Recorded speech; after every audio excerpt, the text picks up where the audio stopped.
ఒక్కసారి మీరు చెప్పట్లు నాకు ఇంకా వినిపించాలి తమ్ముళ్ళు. ఒక్కసారి హుషారుగా ఈ యొక్క కార్యక్రమంలో పాతర్లపాడు ఎన్టీ రామారావు గారు వర్ధంతిని ఇంత విజయవంతంగా నడిపిస్తున్న మీ అందరికి కూడా మరొకసారి కృతజ్ఞతలు తమ్ముళ్ళు. ఒకసారి గట్టిగా చూస్తారు అందరూ చెప్పండి కొట్టాలి. ఏ కార్యక్రమాలు చూసినా కానీ ఏ విధంగా చూసుకున్నా కానీ అన్ని కార్యక్రమాల్లో కూడా తెలుగు యువత ముందుంటారా లేదా అనేది మీరు ఒక్కలే తెలియాలి తమ్ముళ్ళు. ఒకసారి గట్టిగా సార్ చెప్పట్లు. ఒకటే చెప్తా ఉన్నాను, తెలుగుదేశం పార్టీని నామరూపాలు లేకుండా చేయాలని చేశారు.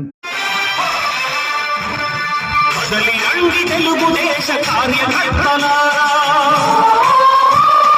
త్యాగాలకు వెనుదీయని దేశభక్తులారా, కదలి రండి తెలుగుదేశ కార్యకర్తలారా, త్యాగాలకు వెనుదీయని దేశభక్తులారా, నందమూరి ఆశయ రథ సారథ్యం మీరే, చంద్రబాబు స్వర్ణాంధ్ర